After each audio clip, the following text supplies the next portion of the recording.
Today, we're going to dig into a text that's thousands of years old, but you'll see it asks some of the most urgent modern questions you can imagine. Questions about how to build a truly good society. I mean, just think about that for a second. This is the stuff we're wrestling with every single day, right? Injustice, burnout on a massive scale, and this feeling that we're all disconnected. It feels like a problem for our time, but what if the blueprint for solving it was laid out ages ago? So we're going to explore a chapter from the book of Exodus. And look, no matter your background, I want you to think of this as less of a religious text and more like a fascinating design document for a society. And it's a design built on the three really powerful pillars. Okay, so pillar number one, the absolute foundation of this entire system is justice. But we're not talking about some abstract philosophical idea. This is about fairness and integrity woven right into the fabric of daily life.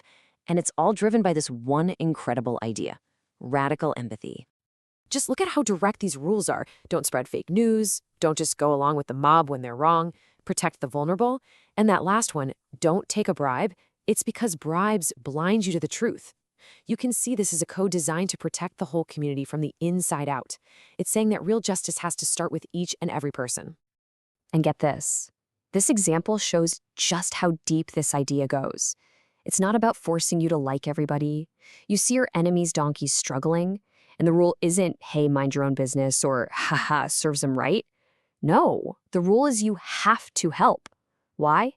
Because the health of the community, your basic civic duty, is way more important than any personal grudge.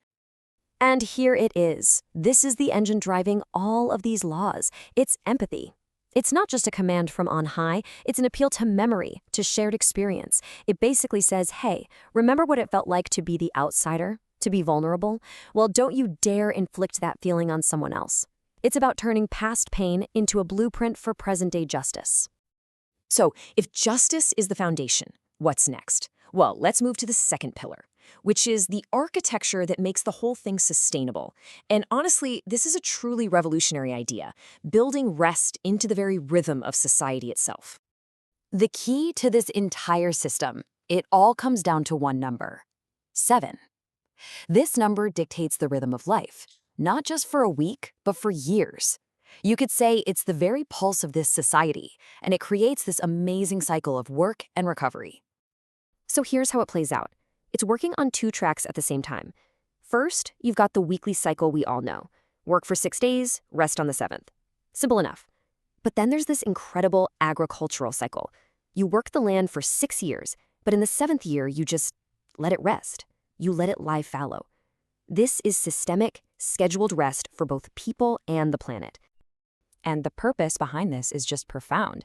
This isn't just about taking a day off so you can be more productive on Monday. The text specifically says it's so that everyone and everything can be refreshed. Your animals, your workers, even the most vulnerable people like the slave and the foreigner, they all get to recharge. Even the land itself gets to recover. Rest here is framed as an act of total justice and care for the entire ecosystem. Okay, so you've got justice, you've got rest. But how do you make all these individuals feel like a real community? Well, that brings us to the third pillar, a shared rhythm of celebration.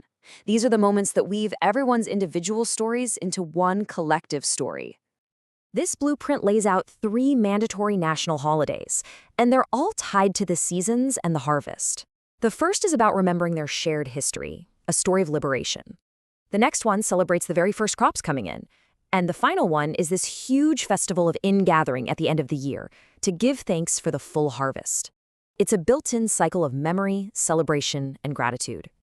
And what's so crucial to understand is that these weren't just, optional parties. The text treats them as required appointments.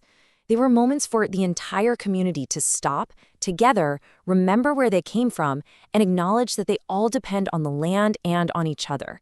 It's basically scheduled, intentional community building.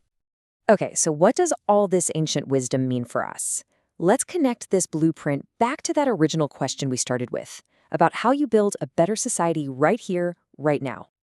Here they are, all three pillars holding the whole thing up. First, a justice system that's not just about rules, but about radical empathy, especially for the vulnerable.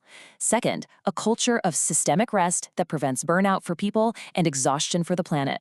And third, a rhythm of shared celebration that forges a real collective identity. And this right here is the real genius of the whole design. These pillars aren't separate ideas, they're totally interconnected. Giving your workers and your land a break is an act of justice. You can't have a truly fair justice system without empathy. And celebrating together, that reinforces the shared values that make you care about justice and rest in the first place. It's a self-supporting system. Which leaves us with a final thought to chew on. This ancient text prioritized empathy, sustainability, and community. So if we were sitting down today with a totally blank page to design a blueprint for our society, what principles would we say are absolutely essential? What would our three pillars be?